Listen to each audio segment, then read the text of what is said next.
한 주간 잘 지내셨나요? 좀 가을 날씨가 선선해 너무 좋은데 또 일교차가 너무 심해가지고 제가 목감기가 걸려서 목 상태가 좀 안 좋은데 찬양 노래가 좀 현찮더라도 양해해 주시길 바랍니다. 성도님께서 더 집중하셔가지고 큰 목소리 찬양해 주셨으면 감사하겠습니다. 9월 마지막 주 넷째 주 주일 예배 함께 올려드리도록 하겠습니다. 함께 마음 모아 찬양 드립니다. 내 안에 가장 귀한 것 함께 찬양드리겠습니다.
마음으로 내 안에 가자.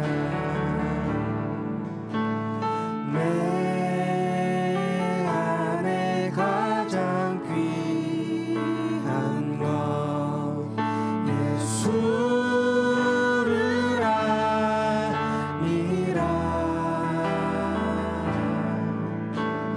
그 눈보다 더 귀한 것 예수를 아니라. 세상 지식보다 귀한 것 예수를 아니라. 내 안에 가장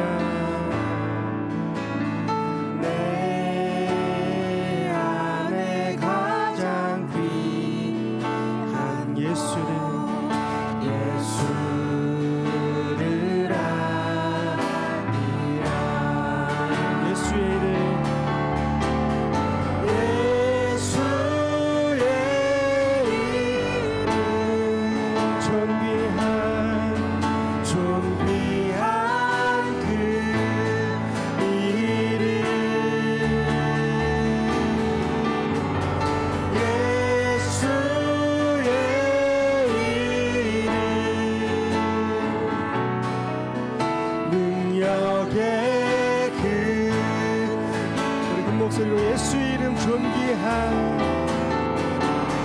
예수의 이름 존귀한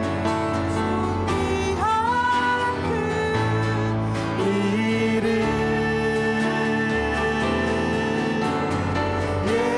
예수의 이름 능력의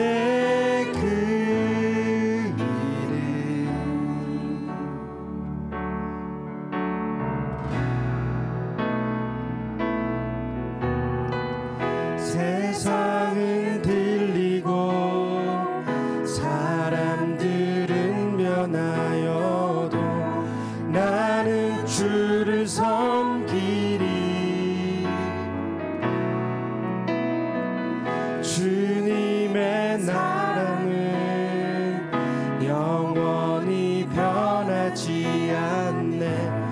나는 주를 신뢰 오직 믿음으로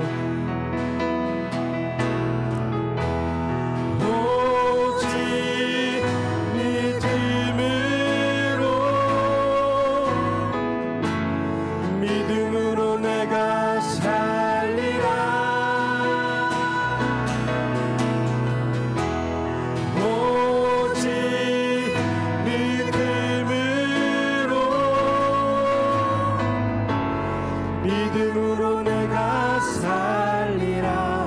믿음은 들리고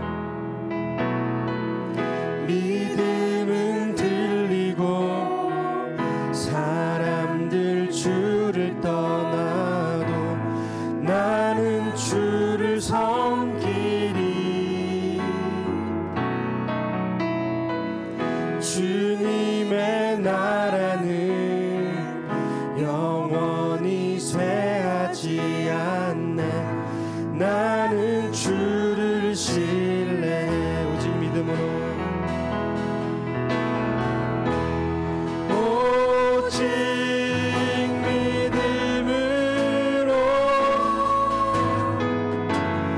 믿음으로 내가 살리라. 오직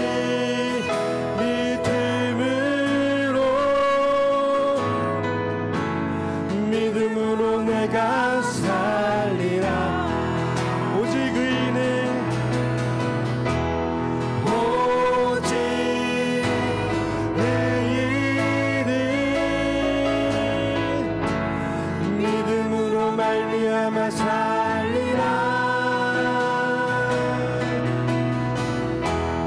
오직 의인은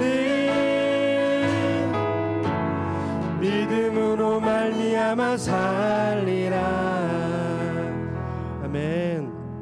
오늘 우리의 예배가 우리의 참되고 신실한 믿음을 세워가는 주님 기뻐하시는 예배가 되길 간절히 소망합니다. 우리 믿음 없이는 기도하는 마음으로 함께 찬양드립니다.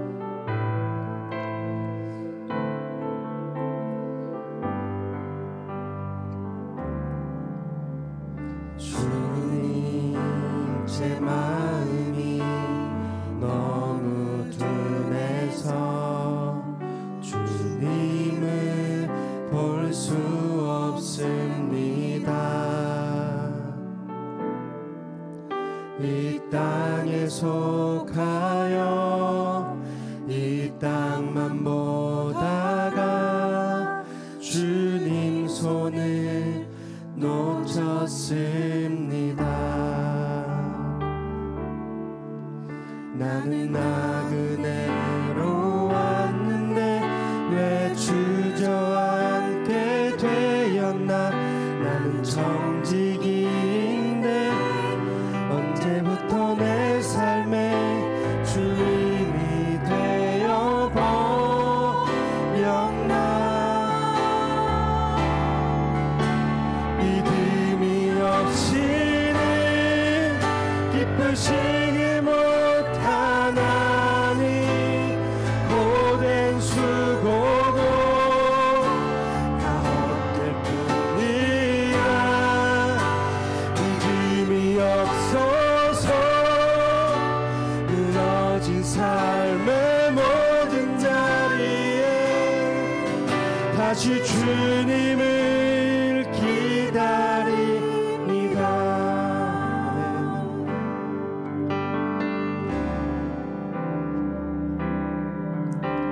주님 제 마음이 너무 둔해서 주님을 볼 수 없습니다. 이 땅에 속하여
믿음이 없이는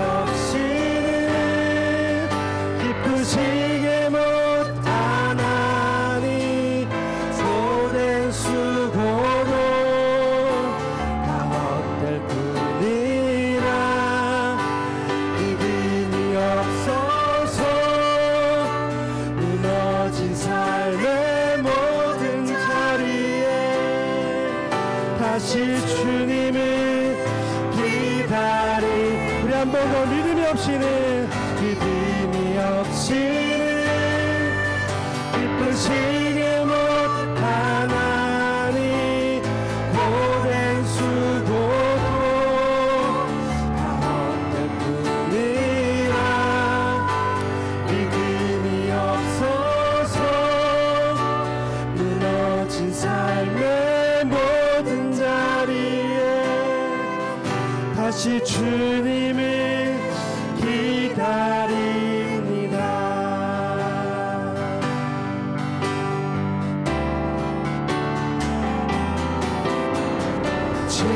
지존하신 주님 이름 앞에 모두 무릎 꿇고 다 경배 거룩하신 주님 보좌 앞에 엎드려 절하세. 예수는 그리스도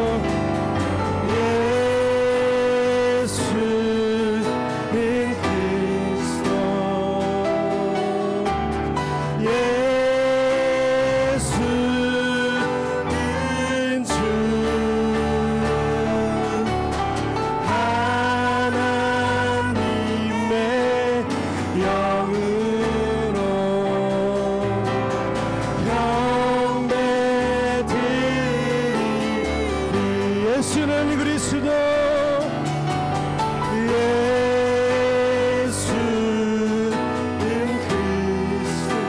예수는 주 예수는 주 아멘. 하나님의 영으로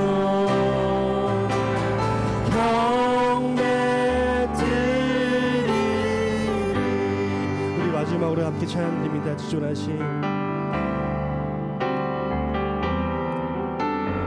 지존하신 주님 이름 앞에 모두 무릎 꿇고 다 경배해. 거룩하신 주님 보좌 앞에 엎드려 절하세.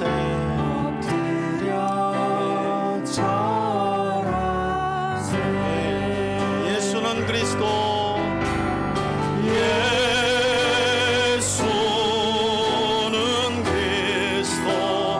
예수는 우리의 주인 되십니다.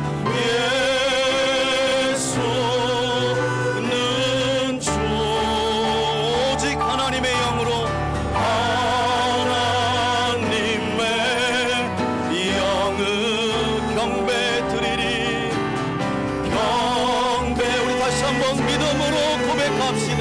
예수는 우리의 그리스도가 되십니다.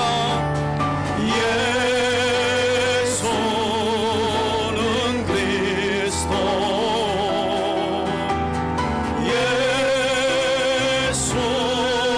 예수는 주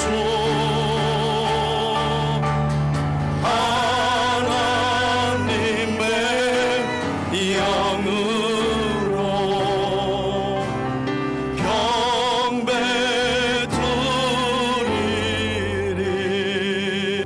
예수보다도 귀한 것 없네. 기도하는 마음으로 찬양합시다. 주 예수보다도 귀한 것은 없네. 이 세상 보기와 바꿀 수 없네. 영 죽을 내 대신 돌아가신 그 놀라운 사랑 잊지 못해. 세상 즐거움 다 버리고 세상 자랑 다 버렸네. 주 예수보다 더 귀한 것은 없네. 예수 밖에는 없네. 주 예수보다도 귀한 것 없네. 주 예수보다 더 귀한 것은 없네. 이 세상 명예와 바꿀 수 없네. 이전에 즐기던 세상 일도 주 사랑하는 마음 맺지. 세상 즐거움 다 버리고 세상 즐거움 다 버리고 세상 사랑 다 버렸네. 주 예수보다 더 귀한 것은 없네. 예수 밖에는 없네. 주 예수보다도 귀한 것 없네. 주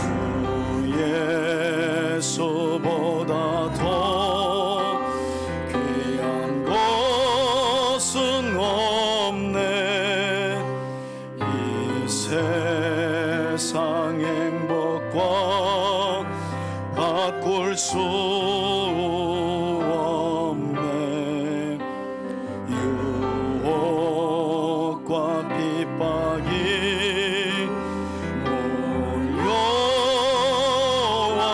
몰려와도 주 섬기는 내 마음 변치. 세상 즐거움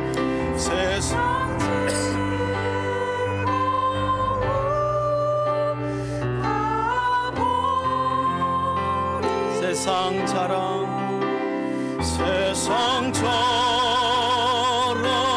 다 버렸네. 주 예수보다 더 귀한 것은 없네. 예수 밖에는 없네. 오늘 우리가 함께 나눌 하나님의 말씀은 계속해서 마가복음 강해인데요, 마가복음 8장 27절로 문맥상 9장 1절까지가 한 단락이기 때문에 함께 살펴보도록 하겠습니다. 함께 교독합시다.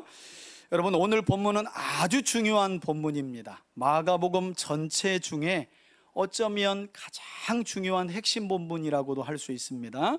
저와 여러분들이 내용을 잘 파악해가며 읽기를 원합니다. 27절입니다. 예수와 제자들이 빌립보 가이사랴 여러 마을로 나아갈새 길에서 제자들에게 물어 이르시되 사람들이 나를 누구라 하느냐. 제자들이 여짜와 이르되 세례 요한이라 하고 더러는 엘리야 더러는 선지자 중에 하나라 하나이다.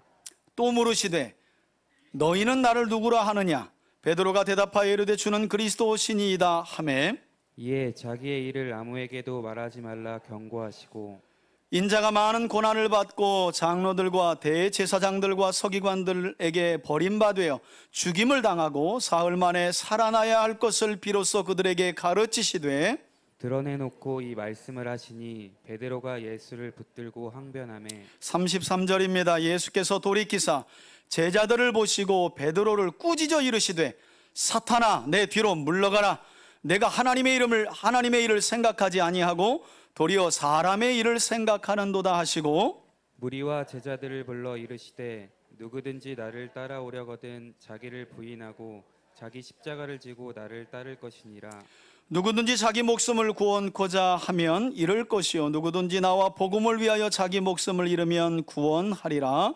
사람이 만일 온 천하를 얻고도 자기 목숨을 잃으면 무엇이 유익하리요. 37절입니다. 사람이 무엇을 주고 자기 목숨과 바꾸겠느냐.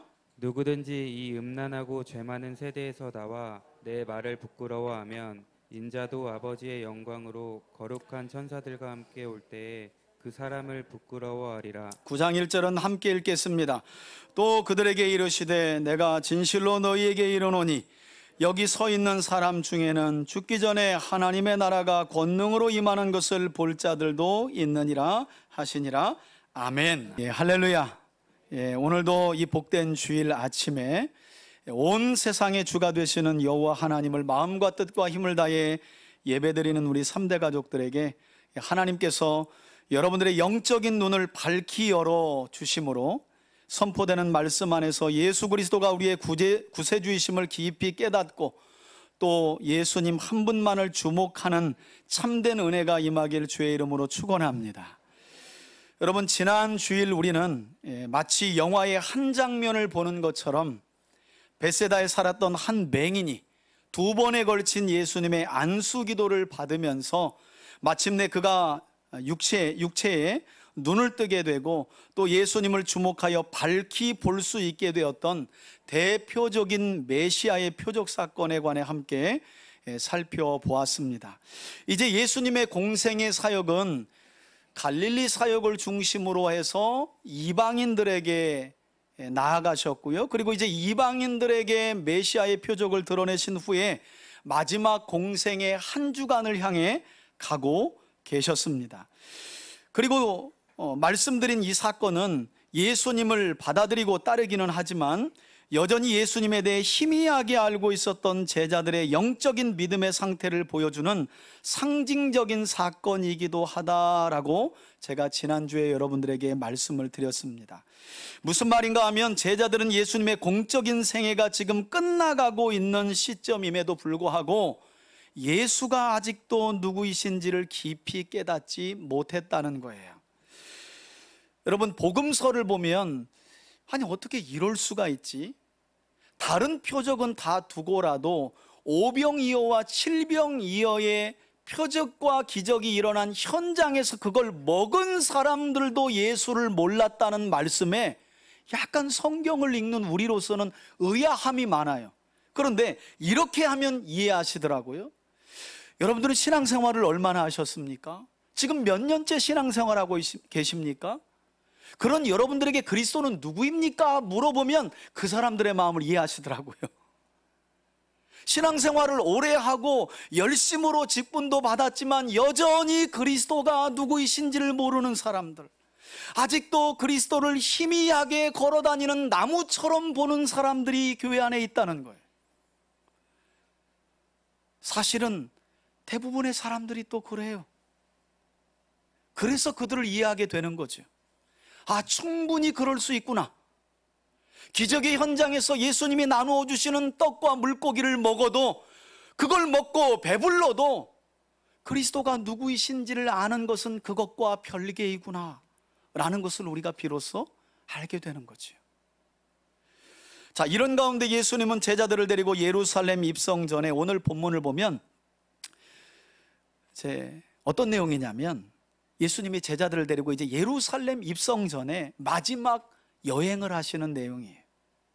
어떤 학자들은 예수님의 이 가이사랴 빌립보 여행을 마지막 수학여행이다라고도 말하고, 이 수학여행 때 예수님은 제자들에게 지난 3년간 공생애를 정리하며 마지막 기말고사를 내세요.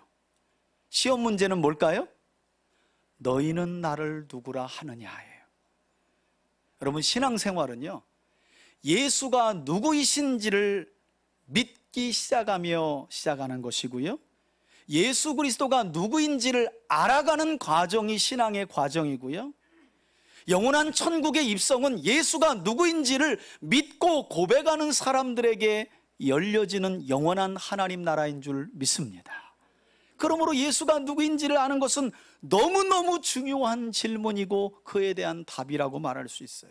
예수님은 마침내 이제 예루살렘에서의 한 주간 공생의 사역을 얼마 남지 않은 시점에서 제자들을 데리고 마지막 여행을 떠나시면서 마지막 기말고사를 치르시는 거죠. 자, 그 내용이 27절부터 시작되는 거예요. 자, 27절 보겠습니다. 예수와 제자들이 빌립보 가이사랴의 여러 마을로 나아가실세. 여러분, 빌립보 가이사랴 또는 가이사랴 빌립보라고 불리는 이 지역은 갈릴리 호수, 이스라엘 땅이 이렇게 길을 따랐잖아요. 갈릴리 호수 북쪽 약 한 40km의 위치에 있는 만년설이 있는 헐몬산, 헤르몬산이라고도 부르고 헐몬산 기슭에 위치한 지역인데요, 이 지역은 일찍이 로마 황제 가이사 아구스토가 헤롯 대왕에게 분봉왕으로 이스라엘 지역을 다스리라고 최초로 세웠던 헤롯 안티파스라고 불리는 헤롯 대왕에게 하사한 지역으로, 훗날 헤롯 대왕의 아들 헤롯 빌립 2세가 이어받아서 그가 아버지 헤롯 대왕에게 이 지역을 통치하도록 이어받은 이후에 황제 가이사에게 잘 보이기 위해서 가이사라고 하는 황제의 이름과 빌립이라고 하는 자기의 이름을 합쳐서 가이사랴 빌립보라고 지으면서 유래된 지역이 바로 이 지역이에요. 그리고 당시 가이사랴 빌립보 지역은 분봉왕이었던 헤롯 빌립이 황제 가이사에게 잘 보이기 위해서 가이사 황제의 흉상, 사실 지금 우리나라가 뭐 홍범도 장군 흉상을 없앤다느니 마느니 이 흉상이 지금 사회적 이슈가 됐잖아요. 예수님 당시에 가이사랴 빌립보에도 흉상 문제가 있었어요. 어떤 문제가 있었냐면 이 헤롯 빌립이라고 하는 분봉왕이 자신을 분봉왕으로 세워준 황제에게 충성하고 맹종하기 위해서 이 가이사랴 빌립보 거리거리마다요 황제 가이사의 흉상을 세워놓은 거예요. 거리거리마다 동상으로 흉상을 쫙 세워놓은 거예요. 얼굴을 만들어서. 그런데 그냥 얼굴만 세워놓은 것이 아니라 그 흉상 아래는 어떤 글귀가 적혀 있냐면 황제 가이사 우리의 구세주, 우리의 주, my lord, 우리의 주인님은 가이사 황제십니다 라는 글귀를 흉상 아래 세워놓고 가이사 빌립보의 거리거리마다 황제의 흉상을 세워놨다는 거예요. 그런 지역이 바로 예수님이 마지막 수학여행을 위해서 제자들과 함께 방문했던 지역이었어요.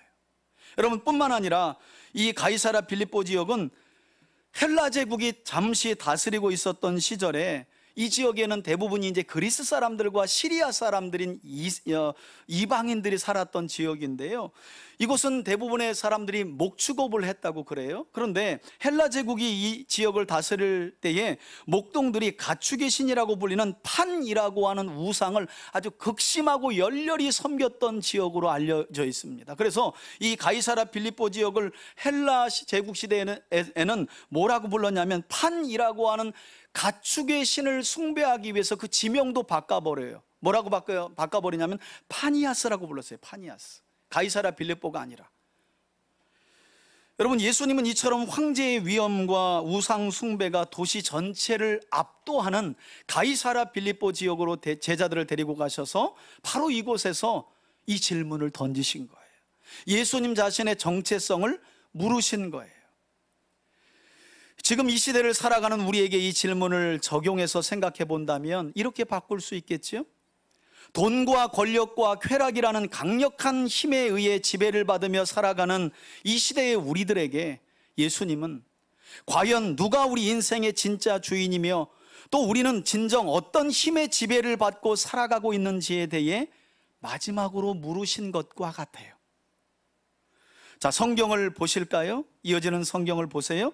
길에서 가이사랴 빌립보로 제자들을 데리고 가셨죠. 그리고 가는 길에서, 여러분 마가복음을 보면 길에서 물으시는 내용이 상당히 많이 반복되어 있어요. 길에서. 길이신 예수님이 제자들을 길에 인도하시면서 길에서 어떤 일을 자꾸 행하세요. 이번에도 길에서 제자들에게 물으셨죠. 먼저는 예수님을 따라다니는 큰 무리들의 반응을 살피세요. 뭐라고 물으십니까? 사람들은 나를 누구라고 하느냐? 여러분, 이 질문이 마지막 여행 중에 예수님께서 제자들에게 마지막으로 던지신 의미심장한 질문이었습니다. 이 질문을 우리가 거꾸로 놓고 생각해 본다면 예수님께서 지난 3년 가까운 시간 동안 제자들을 데리고 동고동락하시면서 때로는 하나님 나라의 복음을 가르치시고 또 수많은 표적과 기적을 제자들 눈앞에서 펼쳐 보이신 이유가 바로 이 질문에 대한 답을 주시기 위함이라는 사실을 우리가 알 수 있죠. 결국 예수님께서 제자들과 지난 3년간 동고동락한 이유는 예수님 자신이 누구이신지를 제자들에게 명확하게 가르쳐주기 위함이라는 거예요.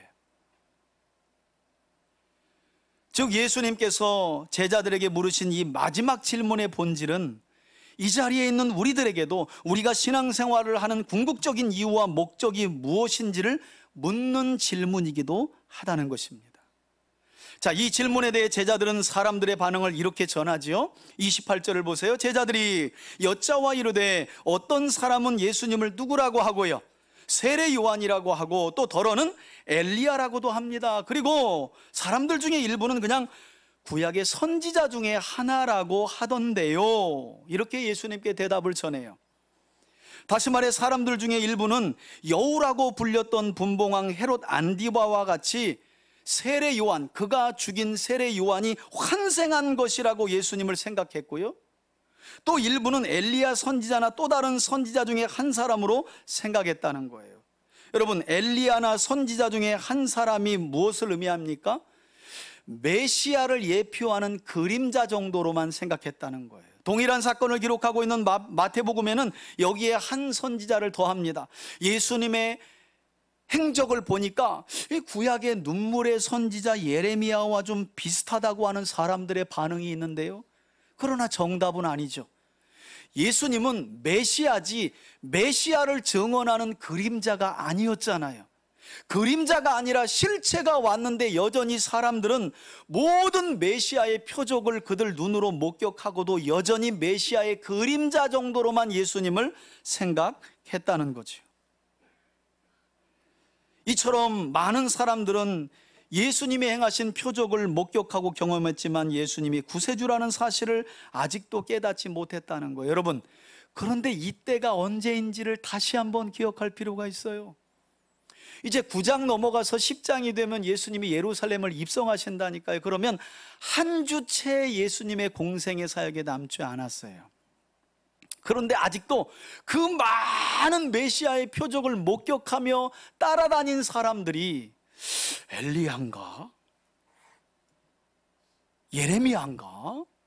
그것도 아닌 것 같고 선지자 중에 하나인 건 분명해 보이는데 그들 눈에는 예수가 메시아요, 구세주요, 그리스도요, 하나님의 아들로 보이지를 않았다는 거예요. 여러분 눈에 예수님은 어떻게 보이십니까? 이제까지 신앙생활 하시면서 여러분들은 성경을 열어 예수님을 어떻게 알고 믿고 계십니까? 오늘 다시 한번 우리의 믿음을 점검해 볼 필요가 있어요. 자, 이때 예수님은 같은 질문을 이번에는 대상을 바꾸어서 제자들에게 던지시죠. 똑같은 질문을 제자들에게 하고 계신데 우린 예수님의 이 질문을 통해 어떤 예수님의 마음을 살펴볼 수 있냐면 처음부터 예수님이 궁금한 건 제자들의 반응이었다는 거예요. 여러분, 세상 사람들이 예수에 대해서 뭐라고 하는지 하나님이 궁금해 하실까요? 구약을 펼쳐보세요. 세상 사람들이 여호와 하나님에 대해서 어떤 판단과 비판을 하더라도요, 하나님 개의치 않으십니다. 하나님이 귀를 기울이는 것은 내가 택한 내 백성 이스라엘이 나를 어떻게 생각하며 고백하는지, 때로는 그것 때문에 다윗과 솔로몬 시대에 엄청난 복을 받았고요, 그러나 많은 경우에 이스라엘은 그 하나님을 알지 못하고 바르게 섬기지 못해 큰 어려움과 고통을 당했어요. 여러분 아셔야 합니다. 하나님께서 제일 궁금해한 건 오늘 이 자리에 있는 저와 여러분들이 예수를 누구로 알고 믿느냐는 거예요. 그리고 그 믿음을 따라 어떻게 살아가고 있는지에 대해서 가장 궁금해 하신다는 거예요. 그래서 물으시잖아요. 29절 보세요. 또 물으시되 너희는 나를 누구라 하느냐. 여러분, 하나님께서 우리 손에 들려주신 성경 66권은 우리에게 무엇을 가르치고 있는 말씀입니까? 누가 뭐래도 성경은 하나님이 누구이신지를 가르치는 생명과 진리의 말씀인 줄 믿습니다. 그러므로 우리는 성경을 읽고 듣고 배우며 깨닫지 않고서는 결코 하나님에 대한 바른 지식과 믿음을 가질 수 없고, 결국 믿음의 결국인, 사도 베드로가 이야기하는 믿음의 결국인 구원을 얻을 수 없는 것입니다. 그러므로 예수님께서 이 땅에 오시기 전 760년경 북이스라엘 백성들의 죄악을 책망하며 예언했던 호세아 선지자는 북이스라엘이 멸망해가는 가운데 마지막으로 등장하며 어떤 말씀을 북이스라엘 백성들에게 외쳤느냐, 이 내용이 중요해요. 여러분, 구약 성경 막 역사서가 있고 선지서가 어렵잖아요. 제가 지금 보여드리는 딱 두 구절만 기억하시면 왜 이스라엘을 하나님이 그렇게 이스라엘을 향해 진노하셨는지를 알 수 있어요. 오늘 본문과도 연관이 됩니다. 우리 앞에 보시고 호세아서 6장 6절의 말씀을 함께 한번 큰 소리로 읽습니다. 시작. 나는 인애를 원하고 제사를 원치 아니하며 번제보다 하나님 아는 것을 원하노라. 아멘. 여러분, 이것이 북이스라엘이 멸망할 때에 하나님께서 마지막으로 보낸 호세아 선지자를 통한 하나님의 외침이었어요. 다시 말해 이스라엘 나라가 분열된 이후 북이스라엘이 아수르 제국의 주전 722년에 멸망하게 된 근본적인 이유는 호세아가 뭐라고 밝혀요? 그들이 하나님을 알지 못했다는 거예요. 여러분, 호세아가 보내질 당시에 북이스라엘 사람들이 하나님을 성전에서 예배하는 것을 멈춘 게 아닙니다. 제사를 드리고 제물을 드렸어요. 여기 보세요. 나는 인애를 원하고 제사를 원치 아니하며 번제보다, 제사와 번제가 다 있었대잖아요. 주일 예배와 헌금과 모든 예배 형식이 다 있었대잖아요. 그런데 왜 북이스라엘이 망했다고요? 하나님을 알지 못했다는 거예요. 그분께 마음을 들이지 않았다는 거예요. 그냥 여느 우상을 섬기듯 제물을 드려 하나님의 마음을 달래주고 됐지요 하고 한 주간은 제멋대로 살아냈다는 거예요. 그런 삶이야말로 하나님을 모르는 삶이었고, 그래서 북이스라엘은 아수르에 망했습니다라고 지금 호세아가 마지막으로 예언하고 있는 거예요.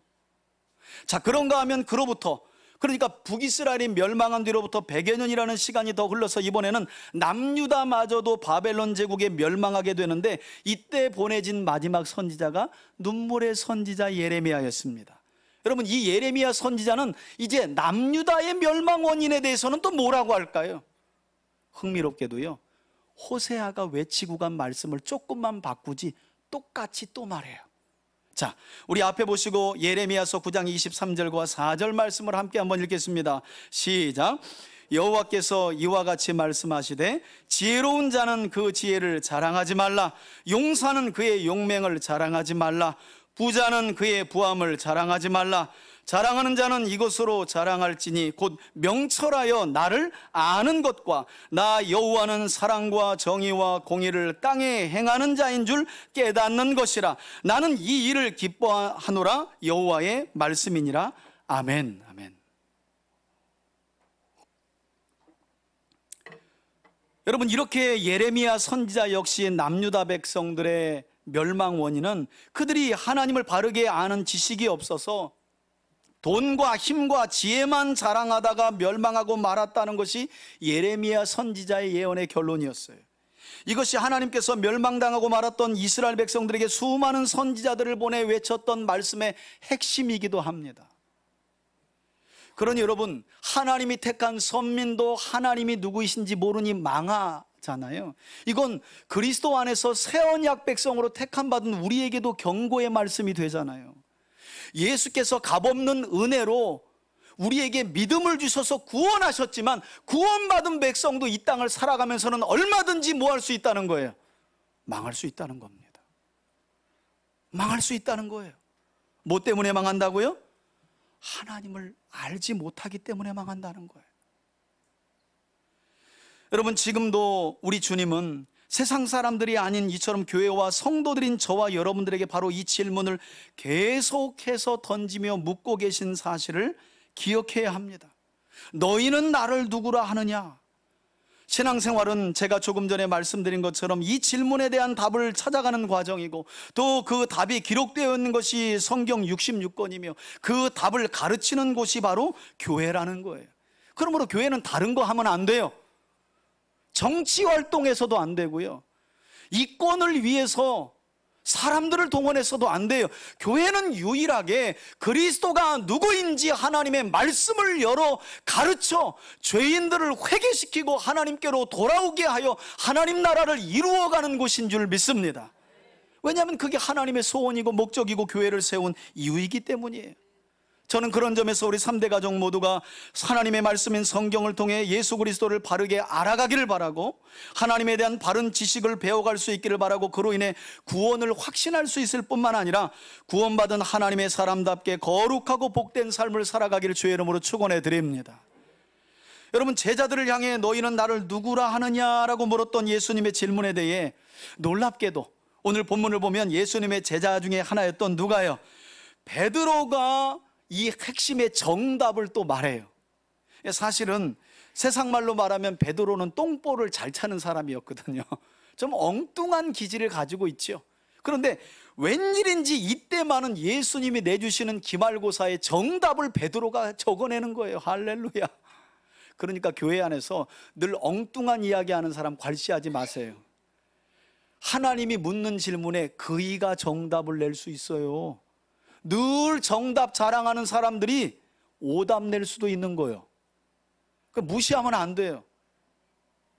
왜냐하면 믿음의 고백이란 내 지혜를 따라 하는 것이 아니라 하나님이 지혜를 주시는 것인 줄 믿습니다. 그래서 여러분, 신기해요. 제가 올해도 이제 추수감사 때 울진에 가서 부흥회 하잖아요. 평균 연령이 70대 다 중반이시잖아요. 90대 권사님도 나오시고 저녁 때면 한 열 몇 분 모여요. 그곳에. 처음에는 이분들이 이렇게 나이 들었는데 이게 가르치는 성경을 알 수 있을까? 그런데 죄송한데 여러분들보다 반응이 더 좋아요. 왜냐하면 그리스도가 누구이신지, 하나님이 누구이신지 아는 지혜는요, 내가 뭔가를 열어서 받아들이는 것이 아니라 우리 안에 계신 성령께서 우리의 영혼을 밝혀주시고 우리의 눈을 열어주시고 우리의 귀를 듣게 하심으로 믿게 하시는 것인 줄 믿습니다. 그래서 가능한 거예요. 자, 베드로가 대답을 말하지요. 성경을 보세요. 베드로가 대답하여 이르되 주는 누구시라고요? 그리스도이십니다. 여러분, 동일한 본문을 기록하고 있는 마태복음 16장을 보면 베드로는 정확하게 주는 그리스도시요 살아계신 하나님의 아들이십니다 라고 고백했다고 마태는 기록하고 있습니다. 어찌 보면 이제까지 예수님께서 가르치신 말씀과 또 행하신 표적을 직접 목격한 제자들의 입에서 당연하게 나올 법한 말씀이에요. 아니, 이제까지 3년간 동고동락했던 제자들의 입에서 이런 고백이 안 나오면 누구에게서 나오겠어요? 그런데 흥미로운 것은 예수님께서 베드로의 입에서 나온 이 고백을 가리켜 이것은 어디까지나 네가 네 육신의 아버지나 학교에서 배운 것이 아니라는 말씀을 하셨다는 거예요. 예수님은 놀랍게도 베드로의 고백은 하나님께서 주시는 지혜로 고백한 것임을 강조하셨다는 거예요. 그러니 여러분, 뭐가 믿어지거든, 내가 이제 드디어 뭔가 됐구나, 벌써 교만에 빠진 거예요. 믿자마자 교만에 빠진 거예요. 뭔가 믿어지고 알아지고 깨달아졌다면 여러분에게 하나님께서 긍휼을 베풀어 하늘의 지혜를 부어주신 줄 믿습니다. 그러니 뭔가 알아지고 깨달아지고 믿어질 때 교만하지 마세요. 하나님이 그저 저를 불쌍히 여겨주셔서 뭔가를 알게 하시고 듣게 하시고 깨닫게 하신 거예요. 제가 성경 강좌 처음 할 때요, 성경의 역사가 열리고 하나님의 심정이 보이고 막 하니까 제가 뭔가 특별한 사람이 된 것 같더라고. 그런데 그게 책 한 권만 읽은 사람들의 그 허점이에요. 계속해서 성경을 연구하고 공부하고 가르치면서 와, 하나님은 정말 내가 다 이해할 수 없는 무한한 분이시구나. 뭔가 안다고 떠들어댔던 거 참 교만했던 거구나. 요즘에는 어디 가서 그냥 누가 얘기하면 끝까지 들어요. 끝까지 들어요. 아, 저분은 저렇게 하나님을 만났구나. 아, 저분은 저렇게 하나님을 만나고 또 하나님과 동행하고 있구나. 그렇게 받아들이는 거예요. 왜냐하면 하나님은 너무나 크신 분이기 때문에. 하나님이 주시는 지혜가 아니면 그리스도가 하나님이심이라는 그 사실, 구세주라는 사실을 누구도 고백할 수 없고 믿을 수 없기 때문에.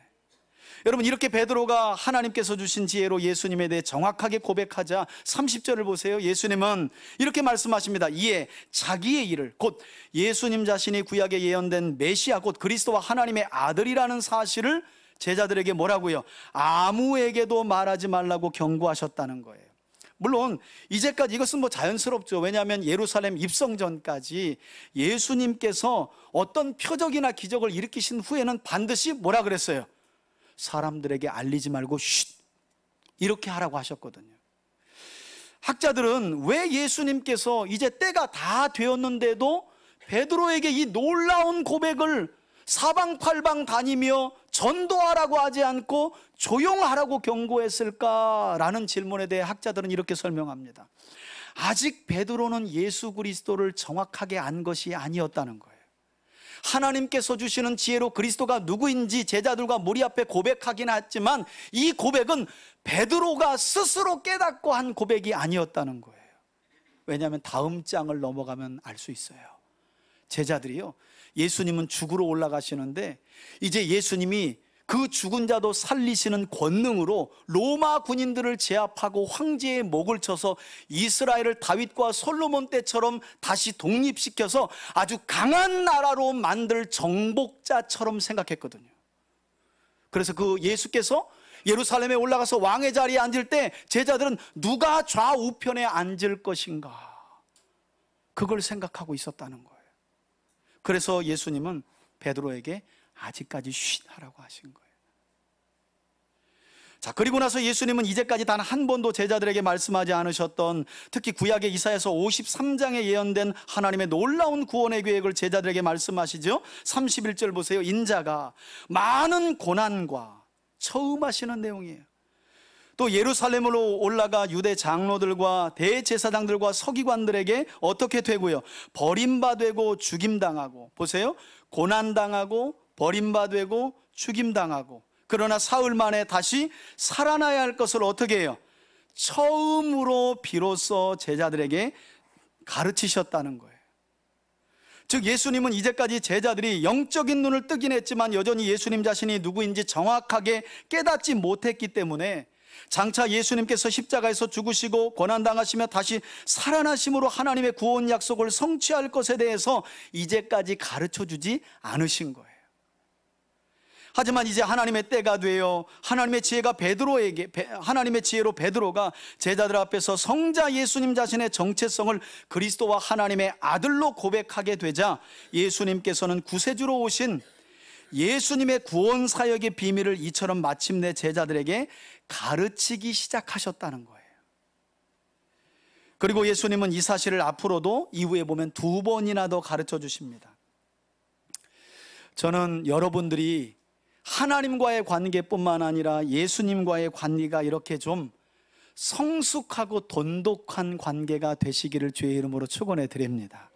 여러분, 초등학교 다니는 애에게 다음 달 우리 집 살림을 같이 앉혀놓고 논의할 수 있겠어요? 야, 이 큰일 났다.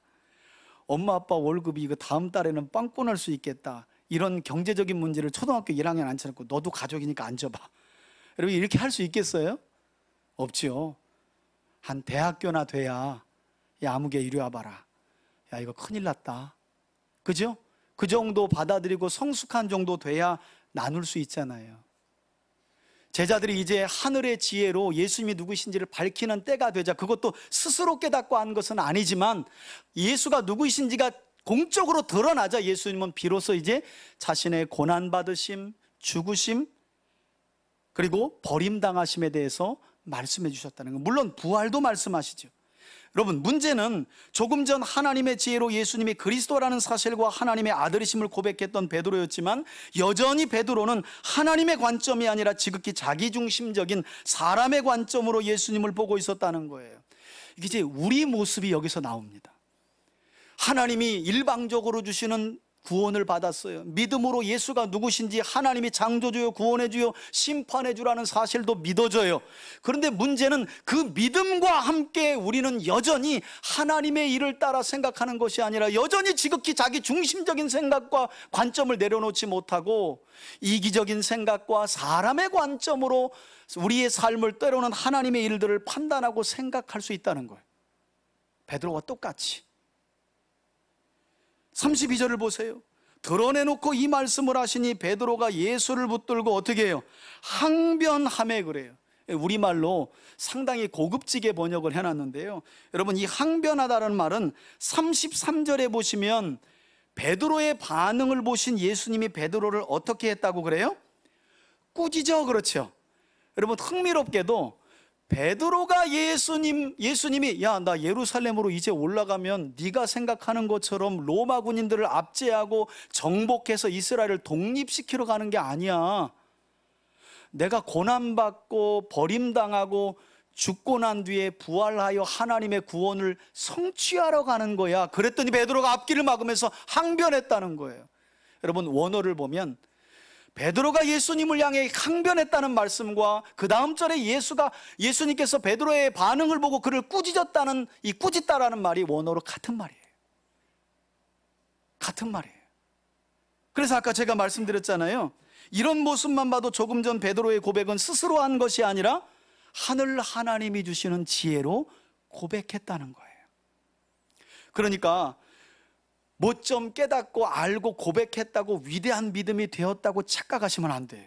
우린 언제든 섰다고 생각할 때 뭐 할 수 있는 존재들이에요. 그렇죠. 넘어질 수 있는 존재들이거든요. 여러분, 이렇게 항변하는 베드로를 예수님께서 어떻게 대응하십니까? 예수께서 돌이키사 33절이죠. 제자들을 보시며, 먼저는 제자들을 보셨어요. 왜 그랬을까요? 지금 베드로의 이 행동은 제자들의 마음을 다 보여주는 거기 때문에. 베드로 혼자서 예수여 무슨 말입니까? 죽는다니요. 우리가 아버지와 배도 버리고 당신에게 우리 인생을 올인했는데 죽는다니요. 고난당하신다니요. 무슨 말입니까?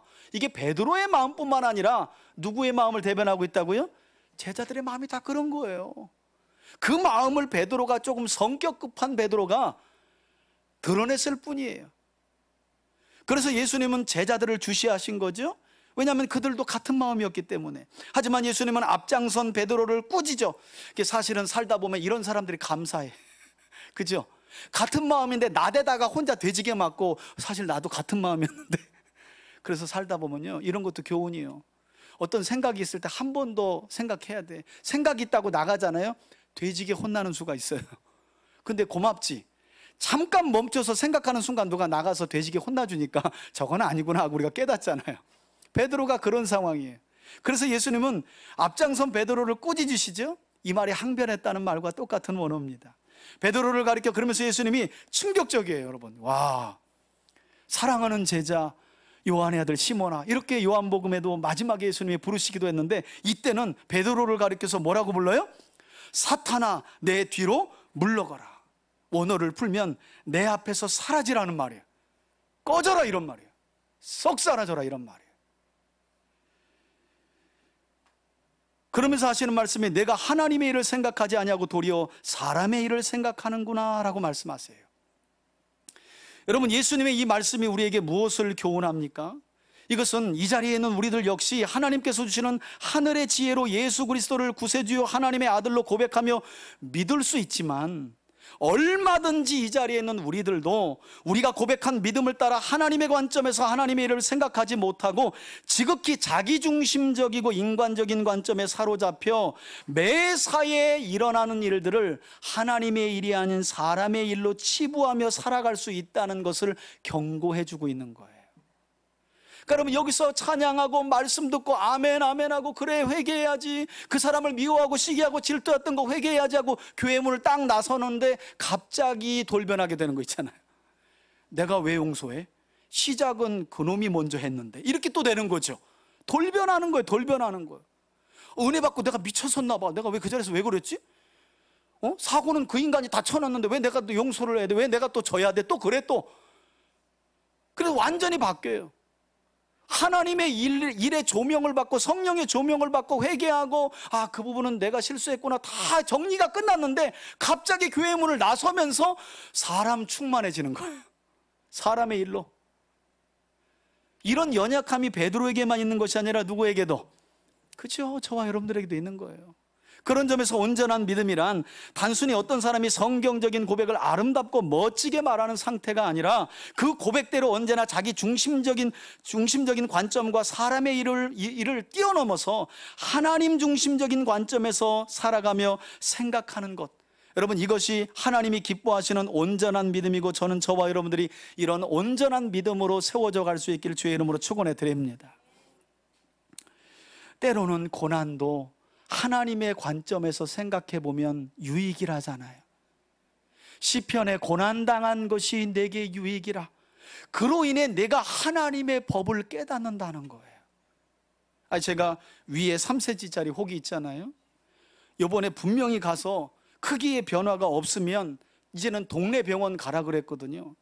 근데 분명히 제가 그걸 기억하고 기도하면서 변화가 없어요. 재봤더니. 그래서 이제 다시는 오지 마세요 그럴 줄 알았는데 6개월 뒤에 한 번 더 6개월 뒤에 한 번 더 또 그러는 거예요.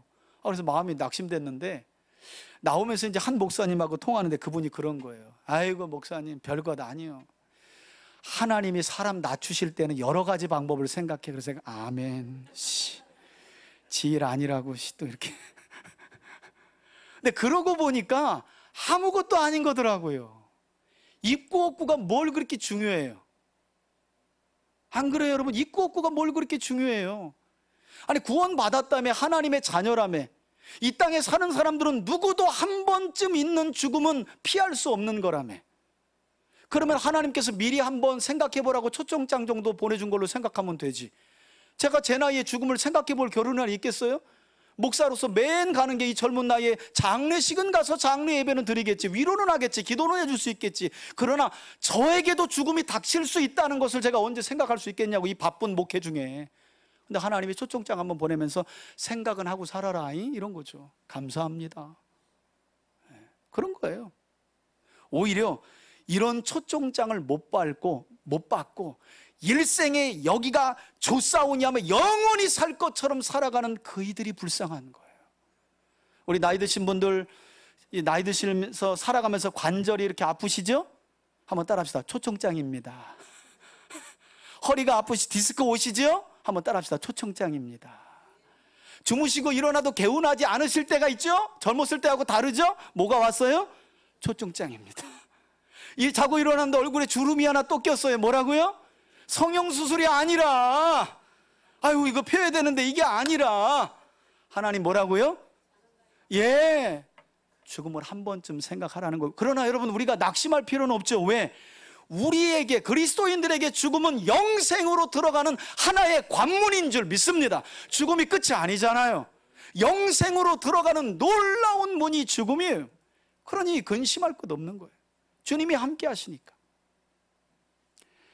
자, 이처럼 자신의 고백과는 달리 자기중심적인 관점을 가지고 사람의 일을 생각했던 베드로와 제자들에게 예수님이 말씀하세요. 34절 보세요. 무리와 제자들을 불러 이르시되, 그러면서 하시는 말씀이, 누구든지 나를 따라오려거든 자기를 뭐 하고요? 부인하고 자기 십자가를 지고 나를 따를 것이니라. 무슨 말씀입니까? 이것은 예수님이 그리스도 곧 나의 구세주와 하나님의 아들이 되심을 믿는 것은 그분이 곧 하나님의 말씀을 따라 고난당하신 후에 마침내 십자가에서 죽으시고 다시 부활하실 것을 믿는다는 것이고, 더 나아가서는 자기를 부인하고 자기 십자가를 지고 예수님을 따르는 것임을 예수님께서 제자들에게 가르쳐 주신 거예요. 즉 예수님이 구세주요 하나님의 아들로서 십자가에서 죽으시고 부활하신 사실을 믿는 성도들은 반드시 필연적으로 자기를 부인하고 하나님과 하나님의 선한 일을 위해 자기 십자가를 지고 주님을 따르는 삶을 살도록 성령께서 인도하신다는 말씀이에요. 이것이 바로 구세주 예수님을 바르게 아는 참된 믿음이라고 성경은 말씀합니다. 그래서 앞서 베드로가 주는 그리스도이십니다 라고 말했을 때 주님은 아직은 때가 아니니 너 조용하고 있어 라고 말한 거예요. 왜? 베드로가 원하는 메시아는 이스라엘을 독립시켜서 다윗과 솔로몬 때처럼 강하고 여러 나라를 정복하는 그런 정복자 메시아를 기다렸기 때문이에요. 예수님은 그걸 아시고 내가 십자가에서 못 박혀 죽고 부활하여 하나님의 구원을 이루어 마침내 하나님이 드러내시기를 원하시는 메시아의 모습을 드러낼 그때 네가 잠잠하지 말고 알려라. 이런 하나님의 계획이 여기에 담겨져 있다는 거예요. 여러분, 예수님께서는 이와 같이 자기 십자가를 지고 주님을 따르는 성도들의 삶이란 과연 무엇인지, 그리고 이후의 내용을 보면 이러한 삶을 살아가는 성도들에게 어떤 놀라운 약속도 복으로 주고 계신지 한번 보세요. 35절입니다. 누구든지 자기 목숨을 구원코자 하면 잃을 것이요 누구든지 나와 예수님과 복음을 위하여 자기 목숨을 잃으면 어떻게 하신다고요? 구원하리라. 그러면서 하시는 말씀이 비유적인 말씀이죠. 36절에 사람이 만일 온 천하를 얻고도 자기 목숨을 잃으면 무엇이 유익하리요? 또 사람이 무엇을 주고 자기 목숨과 바꿀 수 있겠느냐? 그렇죠? 세상적인 성공이 아무리 중요하다고 해도 자기 목숨과 비할 바가 있겠습니까?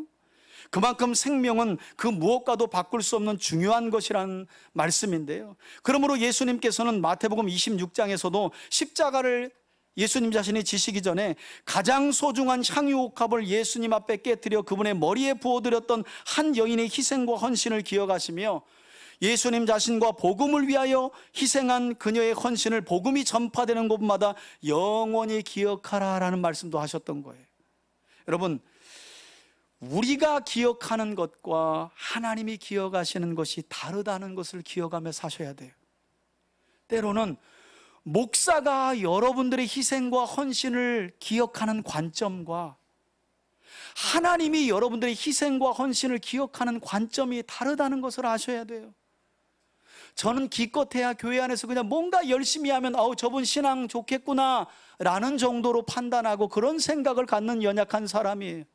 그러나 하나님은 그런 차원을 뛰어넘는다는 거예요. 하나님은 교회 안에 갇혀 있지 않아요. 일상을 보내며 여러분들이 그리스도를 주로 믿고 하나님으로 믿으며 그분의 말씀을 따라 살아가는 모든 것을 예배로 인정하시고 하나님을 경외하고 사랑한다는 고백으로 받으시는 줄 믿습니다. 그런 자들이 영원한 생명을 누리고 천국으로 들어가는 거죠. 그러므로 예수님은 마지막 38절에 8장에서는 마지막 절이죠. 누구든지 이 음란하고 죄 많은 세대에서 나와 내 말인 복음을 부끄러워하면 인자도 곧 예수님도 아버지의 영광으로 거룩한 천사들과 함께 올 때에 그 사람을 부끄러워하리라고 예수님은 말씀하십니다. 여러분, 저는 우리 3대 가족들의 삶이 예수님의 말씀을 따라 구세주 예수님과 그분의 복음을 위한 삶을 살아가기를 바라고, 이를 통해 단순히 여러분들의 삶을 세상 사람들이 기억하는 수준이 아니라 여러분 모두가 영생을 가지신 하나님께 기억된 바 되어 영원한 생명과 구원의 복을 누리며 살아가는 저와 여러분들이 되시길 주의 이름으로 축원해 드립니다. 여러분, 마가복음은 이렇게 8장의 말씀이 끝을 맺고 있는데요, 동일한 본문을 기록하고 있는 마태복음은 마가복음 9장 1절까지가 8장의 단락 안에 속해 있는 내용으로 기록되어 있어요. 그래서 복음서를 읽을 때는 하나만 읽고 이거 뭐 마태 읽고 마다가 읽으니까 내용이 똑같아, 읽은 걸로 퉁치겠습니다 하나님하고 넘어가시면 절대 안 된다는 거예요. 서로 보완하고 있기 때문이에요. 특히 마태복음 본문에는 예수님께서 이 땅에 다시 오시면 각 사람이 행한 대로 갚을 것이라는 말씀을 여기에 덧붙이고 있고요. 그러면서 오늘 본문의 마지막 단락인 9장 1절을 보시면 뭐라고 말씀하시느냐, 또 그들에게 이르되 내가 진실로 너희에게 이르노니 여기 서 있는 사람 중에는 죽기 전에 하나님의 나라가 권능으로 임하는 것을 볼 자들도 있느니라. 아멘. 사실은 이 구절의 마지막 단락이 난해 구절이에요. 도대체가 다시 오실 주님을 지금 주님과 함께 있는 자들 중에 볼 사람이 있겠다는 이 말씀이 무슨 말인가?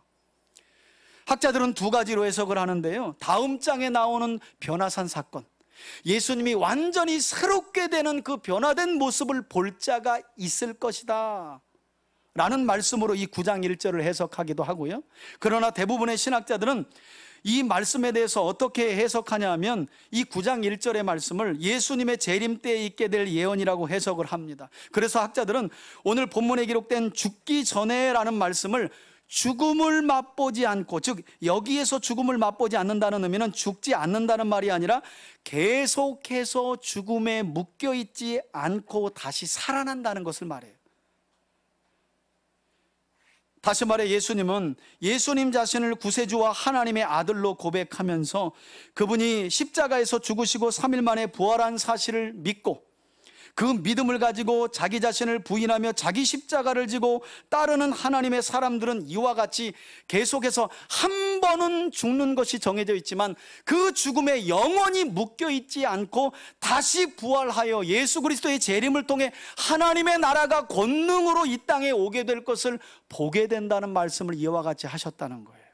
그러니까 여러분, 예수 그리스도가 누구이신지를 아는 것은 그분이 고난받고 버림받으며 죽으시고 부활하심으로 하나님의 구원을 이루신다는 것을 믿는 것이고, 그것을 믿는 사람들은 반드시 자기를 부인하고 자기 십자가를 가지고 주님을 따른다는 것이고, 그렇게 따른다는 것은 조금 전 제가 설명드린 것처럼 그렇게 따르는 사람들에게 주님은 다시 오실 하나님의 나라, 권능으로 임하는 하나님의 나라를 영원한 사망에 묶여있지 않고 부활하여 보게 될 것이라는 약속을 이와 같이 하고 계시다는 거예요. 이게 하나입니다. 하나.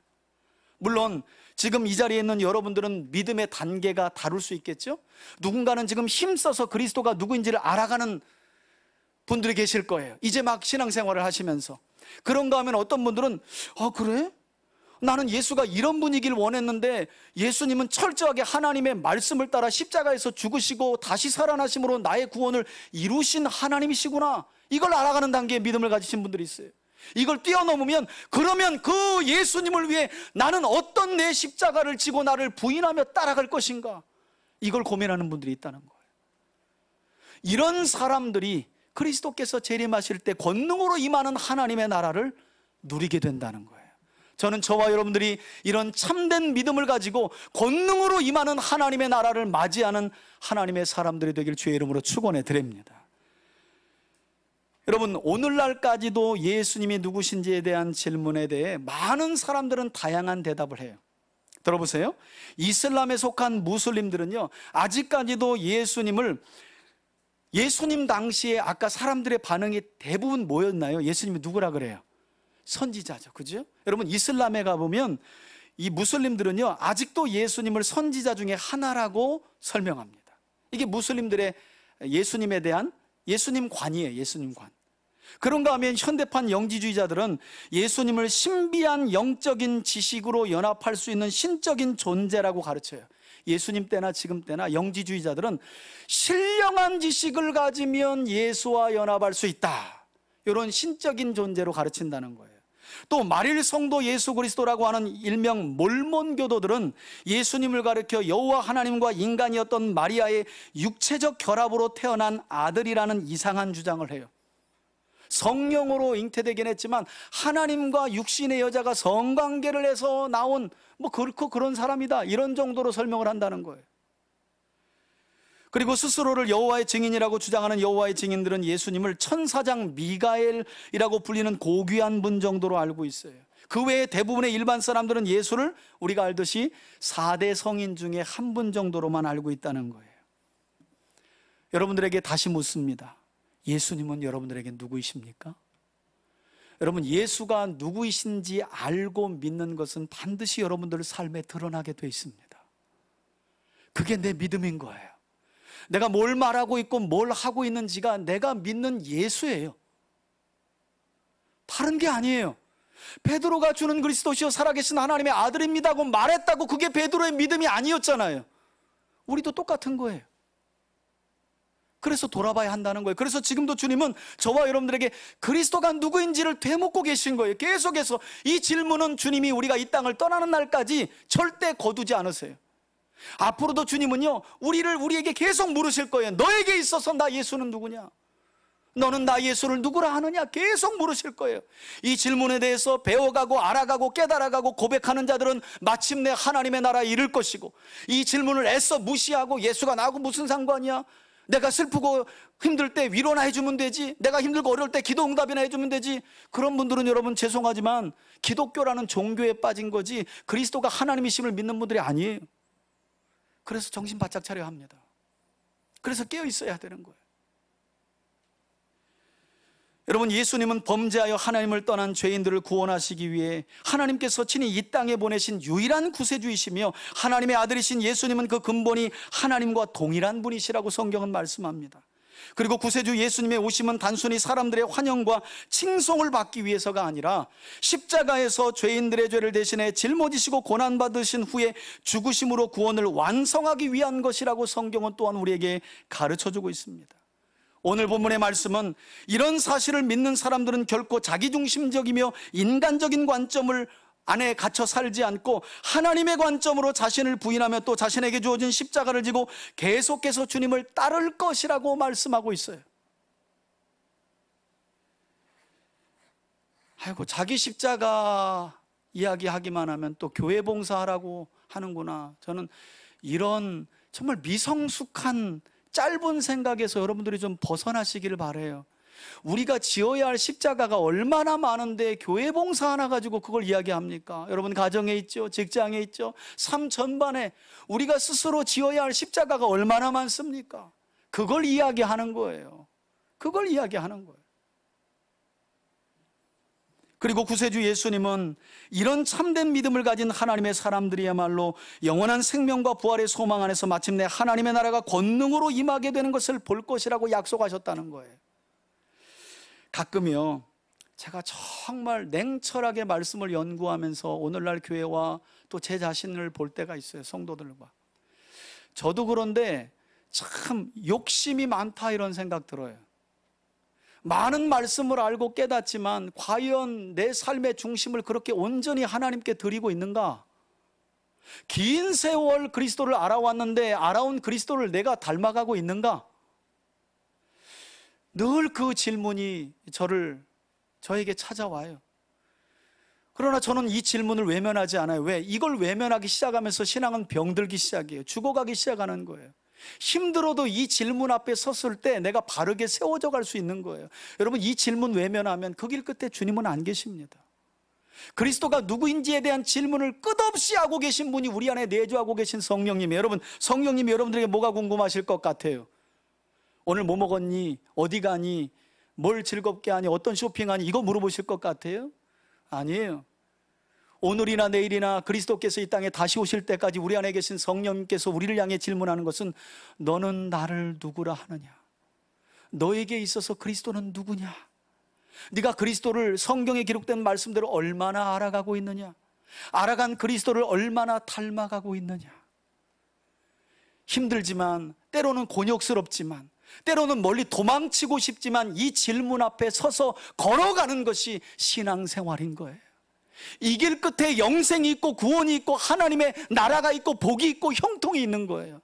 저는 이 길을 저와 여러분들이 외면하지 않고 이 질문 앞에 서서 묵묵히 성령의 인도하심 속에 하나님의 말씀을 통해 그리스도를 힘써 알아가고 그 알아간 믿음을 따라 살아감으로 하나님의 나라가 권능으로 임하는 것을 저와 여러분들이 다시 부활하여 목격하는, 그래서 어린 양의 혼인잔치에 함께 참여할 수 있는 저와 여러분들이 되시길 주의 이름으로 축원해 드립니다. 아멘. 이제는 우리 주 예수 그리스도의 은혜와 하나님 아버지의 사랑과 성령의 교통하심이 우리를 하나님의 자녀로 부르실 때에도 처음 물으셨고, 하나님을 알아가는 과정 중에도 묻고 계시고, 그리고 마지막 때에 영원한 하나님 나라로 들이실 때에도 우리에게 물으실 질문, 너희는 나를 누구라 하느냐? 이렇게 묻고 계신 주님의 질문에 대해 주는 그리스도시요 하나님의 살아계신 하나님의 아들이십니다라고 고백하며 자기를 부인하고 그리스도를 위하여, 하나님의 일을 위하여 자기 십자가를 지고 묵묵히 주님의 뒤를 따르기로 결단하고 소원하며 나아가는 우리 성도들 머리머리 위에 이제로부터 영원토록 함께 계실지어다. 아멘. 아멘.